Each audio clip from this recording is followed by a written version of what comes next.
So they're already in a point where they're saying, give our best player, which I think Parker is, one of his best heroes, and that'll be the one that carries us to success. Like you said, all of these bans are protecting the small flank. No AA to deal with some of this big attribute shifting, no PL for that diffusal plays, no turrets at the very end from this Lina.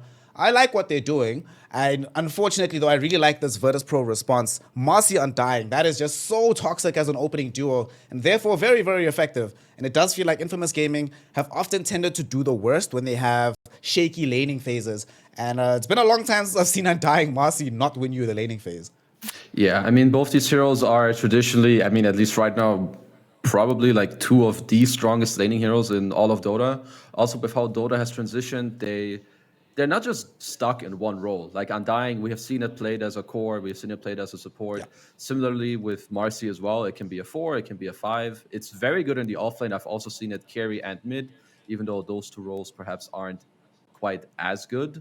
And here we see the response of Tidehunter, which most likely is just gonna be their offlane hero, most likely against the Morph. It's good in the lane. If it's an Enigma 5, you don't care about him at all, which perhaps that's something that VP are protecting themselves from, since the enemy team, they first picked Enigma, so there's a high chance that it should also be able to be a support. So far, I feel like both teams are, I would say that both teams are getting what they want. So neither Yeah. team should be, feeling that much better than the other. They should just both be feeling very content with what's happening. Yeah, another hero that's a very certified player hero combination is going to be the Axel Snapfire or Affliction Snapfire coming in at the 4th pick here for the side of Infamous. Tusk being played very, very often for Michael as well. I like that they have some kind of answer for this Tombstone. We have seen that recently the Snapfire Shredder is not a guaranteed answer, but it is something. But like you say, pretty much both of these squads getting everything that they want. The pickups of the Tusk Snapfire, though, are going to be shifting this Enigma into the off lane, which is fine. Frank plays this hero quite a lot as well, so that's cool. Gives them some decent amount of team fight. It also makes sure that they have that side of the map to push into.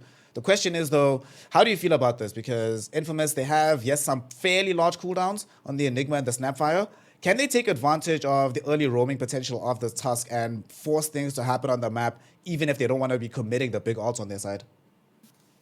They should be able to, especially so since they are. I mean, so they go for Luna, which for a VP is a pretty good response. It's going to allow them to give them just this tempo, and Luna matches very well the tempo from their own draft. So in terms of Tusk's laning potential, it will heavily come down to their mid pick, which unluckily for Infamous, they do not have the counter pick. That's going to be on VP's side. So if VP get to pick the correct mid hero, which most of the time, if you know the enemy team is going to roam on you, because, well, they have offlane Enigma, right? With a Tusk who's going to be able to roam because he has this Enigma. You want to make sure that your mid hero isn't too susceptible to roams from, in that regard. So Infamous most likely should be looking to pick an aggressive hero, because Morphling is very slow. Enigma is kind of slow as well, and neither Morph or Enigma are really going to leave their lane.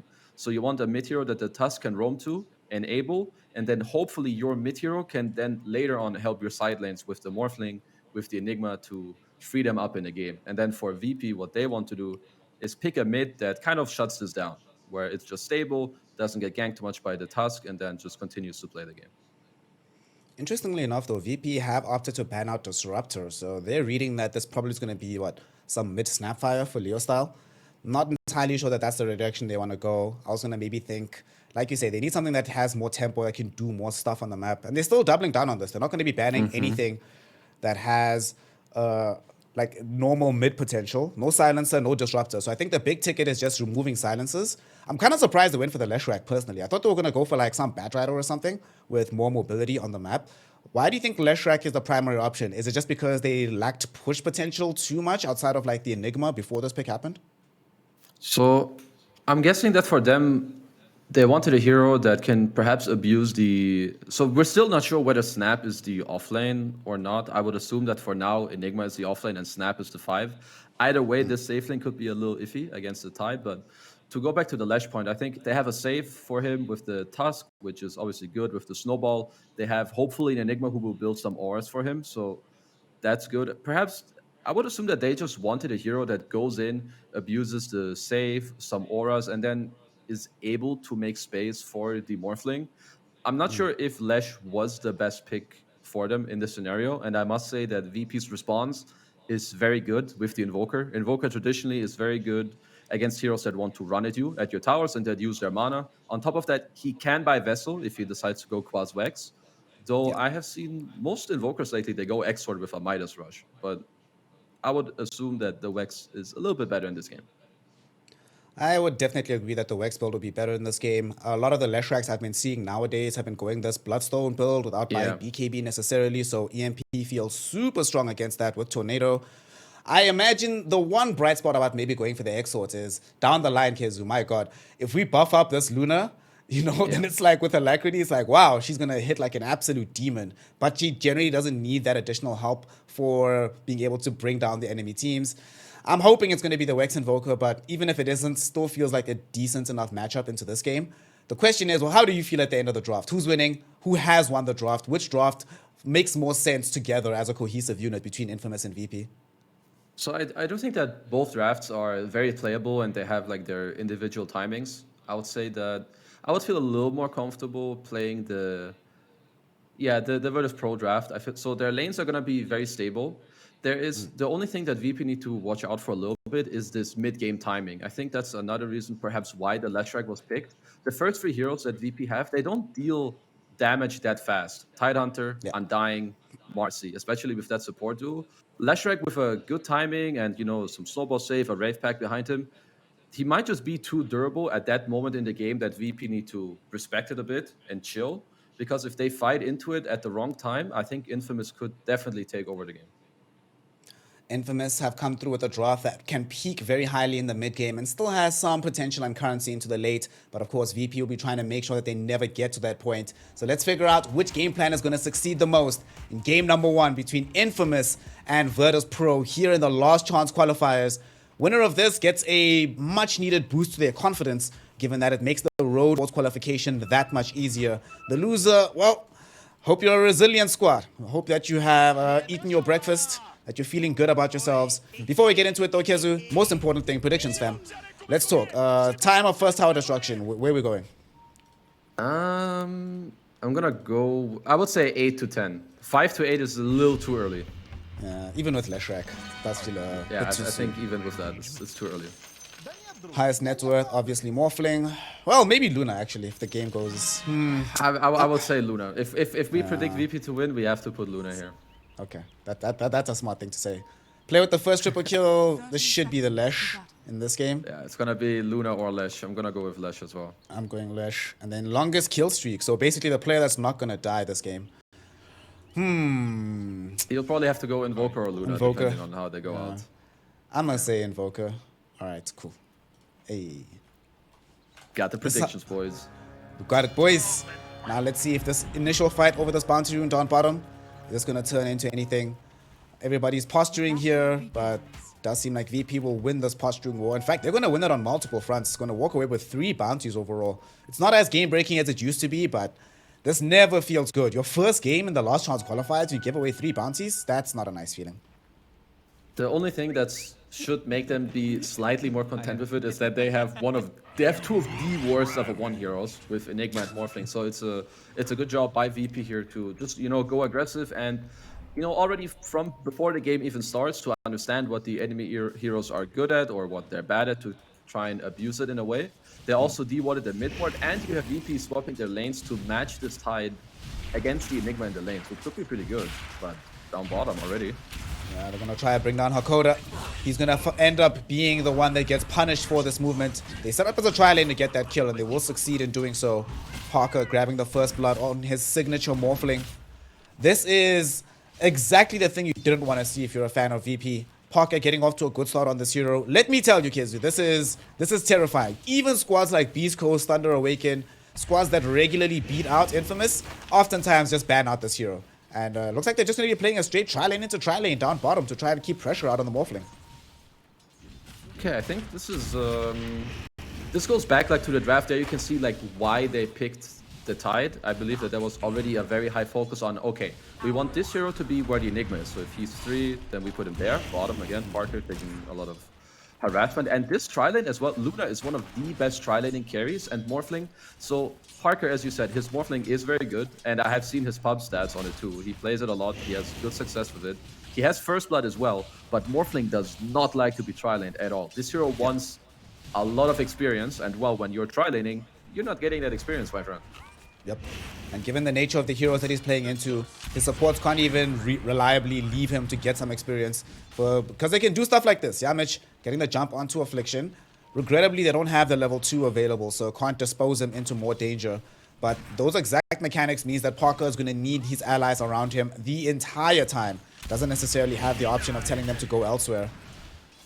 Gonna just be a little bit of a trade, farm fest. I suppose, though, you know, as much as you do want all of this experience on the Morphling, I suppose it's a worthwhile trade, provided that you can win the mid lane and do decently up on top, right? Then you're like, well, the heroes that need to make space for me while I'm farming the jungle anyway, they're getting off to a better start than they would be otherwise if it was just a normal situation. As bottom, Affliction, not in a normal situation, gets the snowball out onto the Luna, but should end up dying here.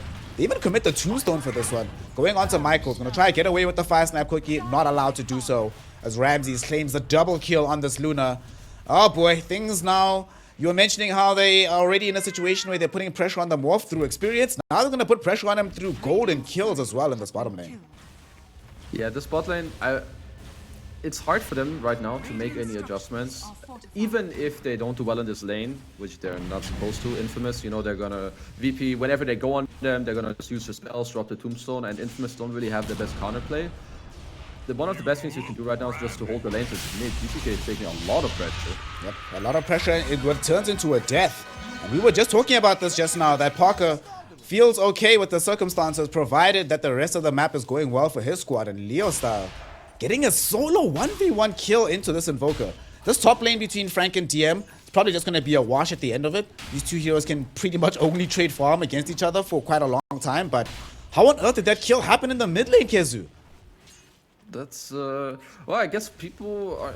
I mean, I've been seeing more and more Lesh, and the hero looks very strong. It's definitely not something in this matchup that should happen. Your class Vex Invoker with lots of regen, mana burn with the EMP, but it looks like Leo Stab, we just caught him off guard, lightning, stun, another lightning. The cooldown on this spell is very low, but I think a mid player of GPK's, you know, skill and in terms of how many heroes you play, because he plays Lesh himself, he shouldn't really, you know, get caught off guard as bottom again. I mean, this tri-lane is devastating. Parker, I must say though, he's doing a commendable job, at least so far, with his network. So if his supports can, you know, kind of play damage control in a way where they keep up this network on their morph without dying too much, then they're doing absolutely okay.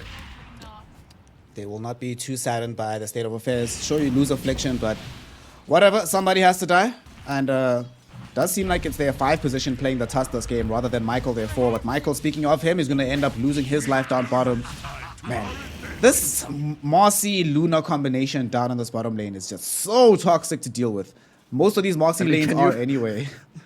Yeah, can you, I'm not sure you can theory craft a stronger tri-lane as mid lane again. Mid lane, oh yeah, we're going to have another kill onto GPK, it seems like. He gets off a wonderful tornado, but there's no way he gets out of this one. Or is there? Oh, a little bit of miscommunication with the fire snap quickie. And it sends Leo Style back into the lane rather than deeper towards the hero. And that does leave Parker all alone down in this bottom lane. Will be able to get off the strength morph. His allies are rushing back towards him. Can they get there in time? The body blocks from Yamich. He gets off the adapter strike onto Luna, pushes her back. And it does seem like it's going to be enough at the end of the day. Very, very, very close for Parker, but he's fine. He read the situation, Kezu. He knew exactly what he was doing. Good old Morphling, you know, strengthening up all the way. He also had 20 stick charges. I mean, stick, one of the best items in this lane. Loosen Beam, Decays, all the Marcy spells. And back to the mid lane, they had a nice idea going with the kill on GPK. If Affliction was level 3 or if they executed slightly better, they had that kill. But anyway, I like what they're doing so far. At least they're playing through their strong heroes with the Lesh. They're kind of trying to leave the Morphling, not in a tri-lane, but like with 2 heroes. So you have one guy helping him, but he can at least get a little more experience. And now, Leo style, he got the active rune. So at least for now, we're going to have to look a little bit more on him. Because as I mentioned earlier, his side lane cores, they're not going to do much. All the plays for Infamous are going to be ran through this Lesh rank one way or the other. And here comes Affliction to try and make sure that it is their way.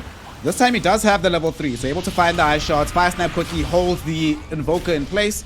Leo style able to close him down. Goes in for the Ghost Walk, but there's a sentry down and more than enough damage available.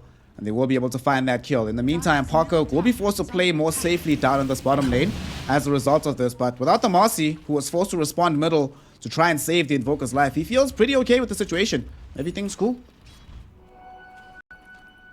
I would say the response from VP so far have been okay. I think at this point now, you want to make sure that you start protecting your Invoker a little bit more.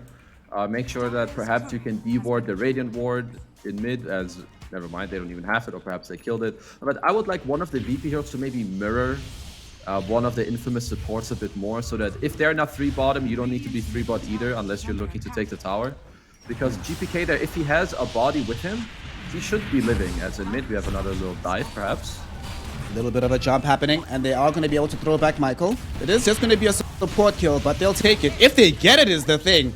GPK will be able to find the kill, but it's certainly going to cost them his own life. Tombstone gets dropped down by Hakoda. The Soul Rip keeps the Invoker alive for now.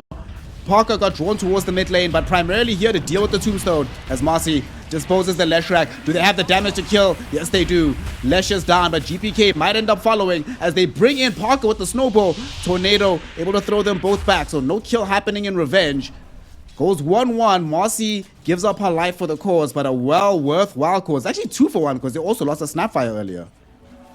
Yeah, that was very big for VP, especially on top of it all. Morphling ended up TPing mid, which it can be a very good TP if you end up receiving like a core kill. Perhaps your TP is the reason why GPK ends up dying there, who was very close to going down. That was a clutch TP by Hakoda here on the Undying. Drops the Tombstone, gets off the Soul Rip, then the Raindrop pop, and I think GPK was barely living in this fight, and then they get to turn it around, and now this hurts Morphling's game a lot. He's out of mana, he used his TP, he's low on HP, and now VP, they might even look to rotate some heroes to bottom to help Luna out with this tower push, because they know they just used a lot of TPs to mid. Leshrac has no TP available because he just helped with the mid play, as did Morphling. So they all need to like run back to their lanes. So now it's on VP to, you know, up the tempo for at least like the next 30 seconds to 1 minute of this game.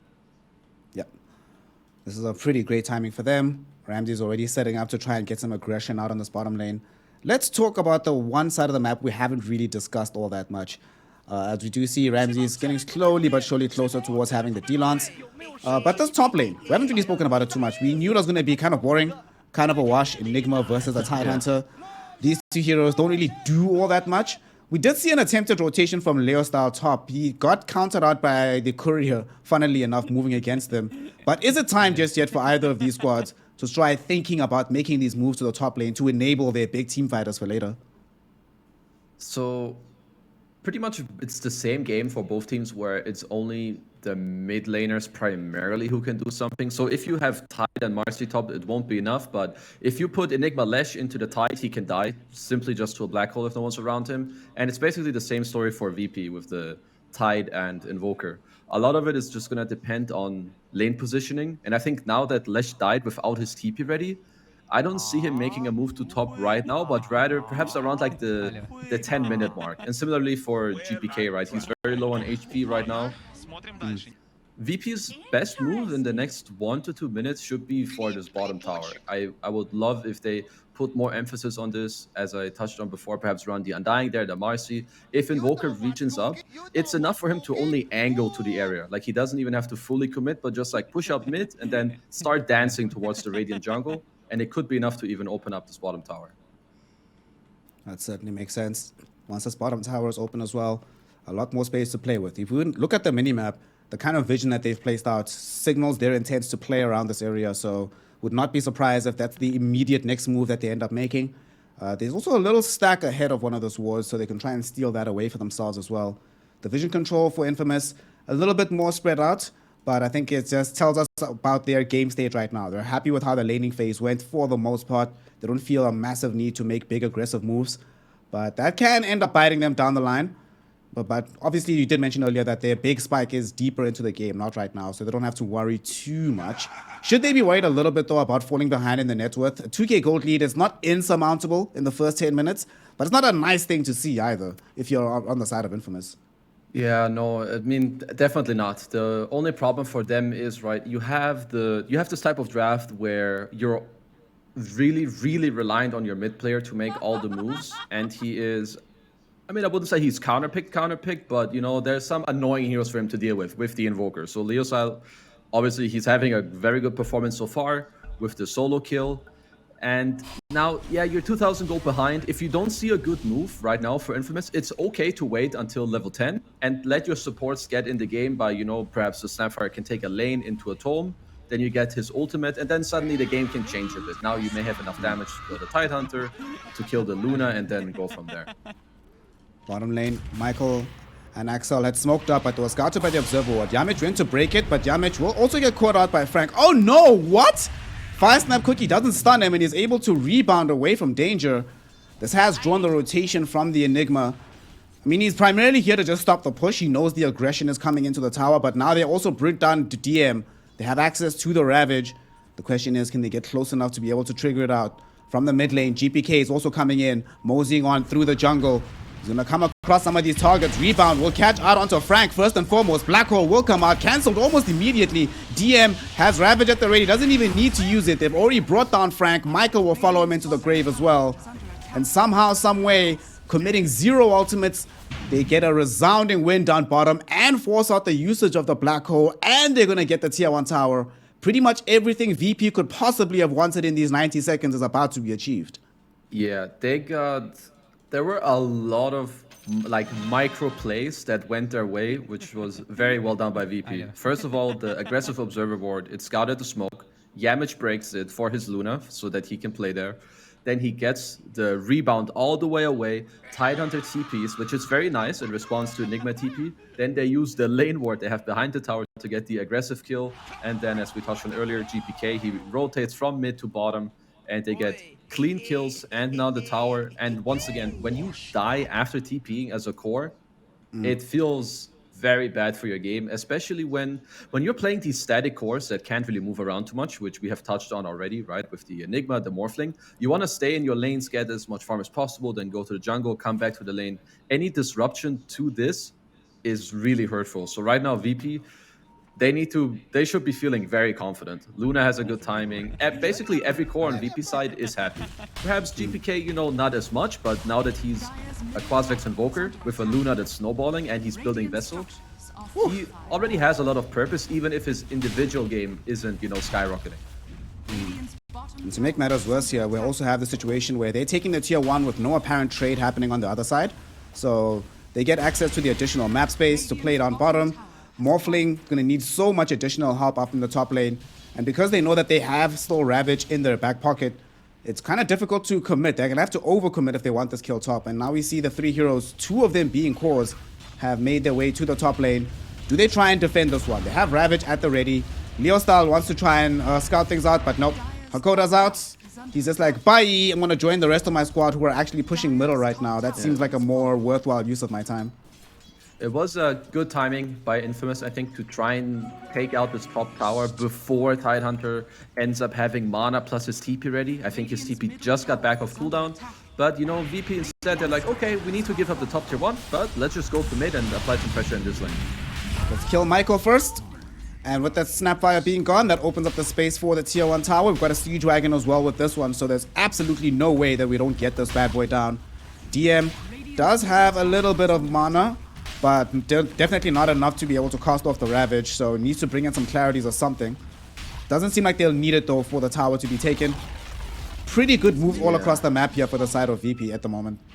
Oh, absolutely. They are using their heroes very well. Like, you can tell that they're understanding their game. You know, they're not like trying too hard to, oh, we need to defend this top tower. No, not really, as Leshrac had his arcane boots in the backpack for a bit while running away here. I was a little scared for him, but he just got the TP out. But back to my point, like, they're not trying too hard to do things that they know they're not supposed to, or the current situation is not allowing them to. Tidehunter didn't have mana and didn't have TP. Okay, we'll give up this tower. We can go mid, as this smoke was spotted once again by the same Observer Ward. That same ward, dude. What a ward. Who placed this out, actually? Shout out Yamich, keeping this game in very good stead. Even broke the smoke last time around. Yeah. This will give Ramses ample time to just get away from the bottom lane. And the thing that sucks is look how far back their wave is. It's not like they can immediately pressure the tower off the back of this. It'll still take some time. And by the time they make that move, VP will be set up to either try and make something else happen on the map or just happy to keep farming until they get to their big BKB timing. Yes, absolutely. I must say, really enjoy watching VP, at least so far in this game. So Infamous, they did get their ult on Snapfire, so they may look to perhaps have a play around maybe a rune or in their jungle entrance. I think right now, if Infamous reach too far into VP, they cannot win a fight because they're gonna lag damage. You're not gonna have Morphling with you. Enigma doesn't want to do that either. And sure, your Leshrac can deal damage, but it's becoming increasingly harder with every minute that goes by for him to actually run in. The Vessel is about to be complete. There's gonna be a Ravage, there's random Tombstones running around, and I also love what DM is buying. He's buying a pipe. Radiant lineup is already lacking damage, and it's predominantly from Lesh and Snapfire. You put a pipe on top of this, suddenly there's very little damage coming out from this Infamous draft. Speaking of some of their damage outlay, where do you think the build should go for this Morphling in this game? Is it just going to be standard Mantis Guardi? Not too many shenanigans coming in from him. Maybe, like, is this an Axe game for him, maybe, for the Morphling against the Luna? That's kind of what I was thinking. So he at least has the standard build queued up, I guess, which is Mantis Guardi. The other build that I've seen a bit is like some Yasha Skadi or Yasha into Aghanims. I could definitely see the Ags. Perhaps you feel fine as Luna if that happens because you're one of the more hybrid carries, right, that still offers the magic damage. I would assume that the Ags is still very good against Luna in this game. But the problem I see right now for Morph is that he needs, with the state of the game at least currently, he needs quite a lot of items to function well.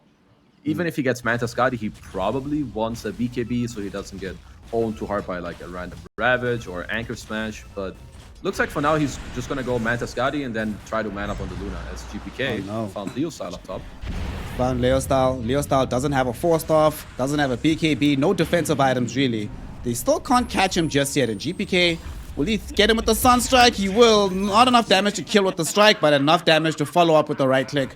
Dominating streak for the Invoker as he catches the Leshrac in his own jungle, bounces him back to the other side.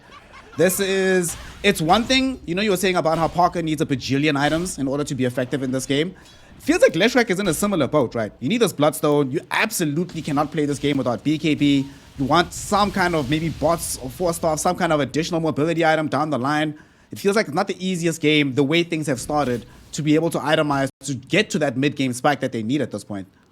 Yeah, so I would say that if Infamous don't score a very good smoke right now, which is hard for them, that they have missed their timing at the moment to play aggressive, and they have to fall back and just play the map in like a very farmy state, where you keep Enigma in a side lane, you pop Eidolons, you keep farming, you have one guy who just breaks the smoke for the Morphling, he keeps farming, and you do the same with Lesh. Basically, I think Infamous aggressive moves are not good. They're gonna result in them dying, because they're gonna reach too deep into Virtus.pro's draft without enough damage, which will only result in them dying. So right now, for them, I would like them to just swap up their gameplay completely, take your foot off the gas and like go full break mode, just farm, hold the map, and if VP make a mistake or dive you too hard, then you can think about it. But this dive's gonna be successful though, Kezu. They jump onto Frank first, Enigma already gone. Michael will be able to dodge most of the beams from the Eclipse, but still gonna end up dying. I suppose you wasted a little bit of time before they kill you, but there's a 0% chance they won't still kill the tower as well. Game is super hard. You said you want to see them play a little bit further back, take their foot off the gas.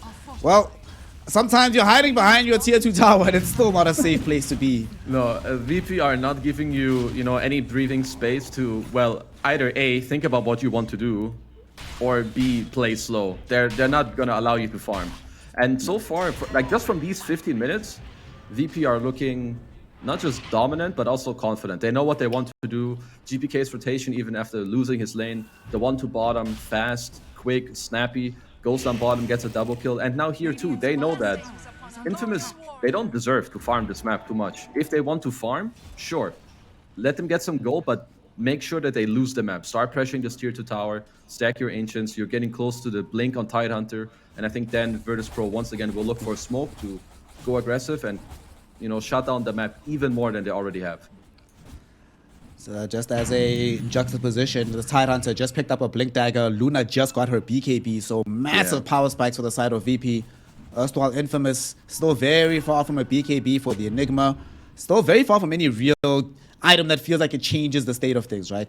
Yes, we're going to have a Wraith Pack not too long from now, but honestly, that's not going to keep you alive that much.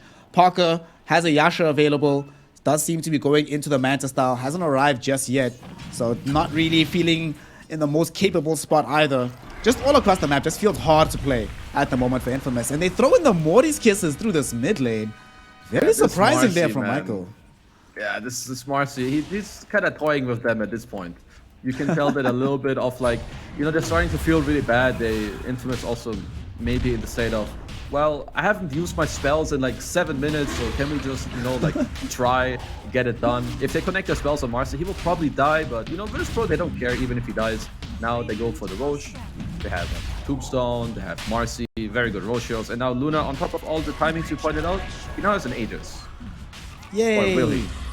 Yes, he will. Aegis with level 12. I don't think Affliction's getting in on this one. Michael, are you a god? Oh, he got the Roche kill. Oi! At least gets the Roche kill, so it's a snatch. Luna still gets the Aegis, but at the very least, Infamous gets some consolation gold out of it.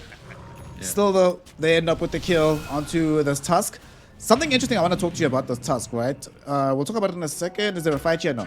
But this decision to play Tusk in the 5 role rather than the 4, do you think it might have gimped him? Because now Tusk never gets close to a mobility item, so he has to play so much closer to the Leshrac if he wants to provide that save potential, which right now he can't realistically do, because by the time he arrives with a snowball, Lesh should be dead every single fight. Yeah, or if he runs into save, he's getting clipped by a Ravage, because it's really hard to run to your Lesh in melee range when DM is just going to have a very easy game. Or even, let's say he initiates with Ravage, and Invoker sees the Tusk run in to save, bam, Tornado. So yeah, I absolutely agree. I think position 4 Tusk, or just giving a bit of a higher farm priority to him would have helped. Then again, the laning stage was definitely not what they wanted in this game, where you get tri-laned by Luna, Marcy, and Dying, so that already set them a little bit on the back foot, as VP are... They're just going to keep trucking down this map, because they know how far ahead they are and how strong they are currently. Look at Ramses. Happy to post up on the high ground here. Has access to the sidekick. That's one of the things that made that laning phase so powerful as well. There's so many tools to just outlay damage. And they will wait out this young glyph of fortification and just try again. And there it is. Sidekick plus alacrity. Nice and fair. 300 damage at 20 minutes. Seems balanced to me. I don't see a problem with this. Yeah, I mean, when you play carry with this, the only thing Ramses could ask for at this point is for his Tide to have a Vlad's. Which, you know, he opted to go for Pipe, which is definitely the right goal, but that's what he has queued up now as well, because he knows we're so far ahead. My Luna is nearly 12,000 net worth. All I need to do now is buy supportive items, because our team fight is better. We have more map control. So now all I need to do, pump all the net worth I can into my carry with his Aegis, and let's go. Just take more towers, more objectives, and potentially even force a Rax. I definitely think they still can at the end of the Aegis, after taking maybe this mid tier 2, pushing out the top lane, and then initially at the 1 minute mark of the Aegis, they could even go high ground. They're actually trying to just go for a straight up fight here. GPK finds a 2-hero tornado. Frank, one of the poor heroes, caught out. DM looking for the angle for the Blink Ravage, not able to find it just yet. But they'll be happy with this still, as they force out yet another usage of the Morty's Kisses. And this is a problem, right? Yeah, it might be the case that they have a pipe mitigating a lot of this magic damage, but now, even if you do get a very good black hole, there's no guarantee you have enough damage to kill some of these heroes caught in it. They're still coming in though. Parker TPing very far forward, wants to try and burst down the Aegis. Ramses will end up losing life number 1. Okay, that's something. Frank really wants this black hole. He will get the black hole, but immediately cancelled. Now BKB activated by the Luna goes in with the Eclipse. They've already brought down Michael. Ravage will be there. It catches Parker on the last tendrils. He is now in a little bit of danger. The first one in danger though is certainly Affliction, as he's going to die on the other side of the fight. On the high ground, they're chasing Parker. Waveform away. It's not going to keep you safe, my friend. They have so many ways to chase you down. Both supports will buy back, but to what end? Leo Style goes too far forward. Leo Style's dead, and Affliction can't save him. We spoke about this, Kezu, and it turned out not to be a concern, but more of a prophecy, as he can't save the Leshrac. They end up losing all their heroes, and now they're going to lose the whole damn base in the process. Yeah, I think that is maybe the nail in the coffin. Let's see how much more VP will take on this, because I think bottom racks is not everything they came for. They're going to look to claim mid as well. And there you can see how Dota can, first of all, it can go out of control really fast. It's one fight and you feel like the game is impossible.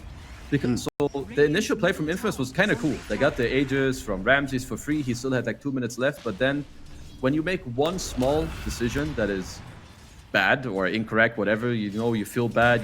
I'm like, oh, I can black hole this guy, but you don't have BKB, the people are still around him.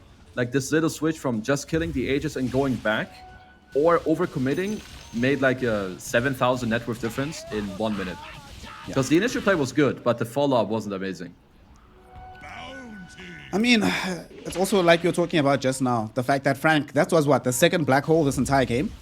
Must be feeling to himself that we picked this hero for a reason. It's supposed to have this massive impact. They're trying to play around the Roshan pit right now, but they don't have the Enigma nearby. They're going to go jump onto Ramsey. He still has the BKB. And even without the Eclipse, can easily turn back onto Parker. Parker losing so much health with the Spirit Vessel and the EMP. No way for him to survive that one. They've lost both supports. Those 2 diebacks as well. And with Parker being gone, there's no way in hell they don't just rush down middle. With the full Skadi, BKB, Dragon Lance, and Infamous, they read the writing on the wall, and they don't like the story it tells them, so they will instead just call GG, well played. Game number 1 here in the last chance qualifiers goes emphatically towards Virtus.pro. Yeah, I mean, VP played very well in this game. Maybe, you know, this one little misstep in the early laning stage, sure, sometimes you get caught off guard. GPK has this one little death, but even then, the follow-up plays for them were crisp. I think the support play on Virtus.pro this game, very good.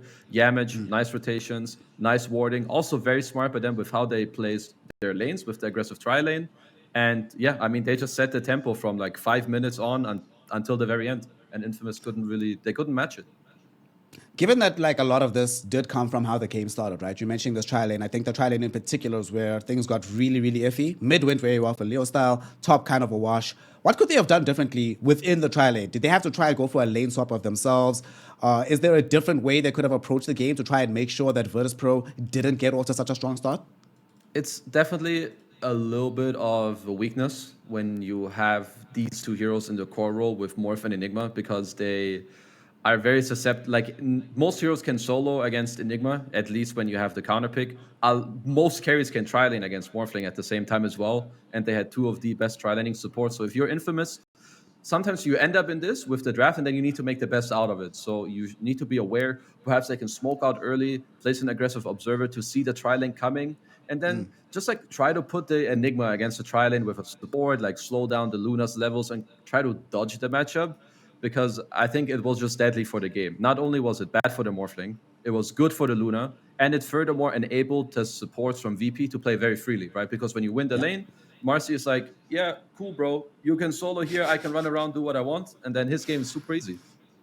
I mean, at this point, it did feel like Morphling, or the Marcy rather, was playing a more core role, just free game entirely, making jumps any given time, not having to really worry about death. Great heals coming in from the back of the Undying as well, and phenomenal teamfight control coming in from GPK. All in all, Virtus.pro showing that they came to win here in the last chance qualifiers. Of course, Infamous did not just come to be a punching bag, so I expect them to try and recover going into game number 2. And with that, we're going to be taking a very small break, and when we return, myself, Snare, joined yet again by Kezu, will bring you the second game in this all-important opening of the last chance qualifiers. This is the LCQs, this is VP and Infamous, and we'll be right back. Ouch. Ouch. Yeah, that was not pretty. Ouch. Yeah. Just ouch, dude. Yeah. Woo.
yeah, go yeah,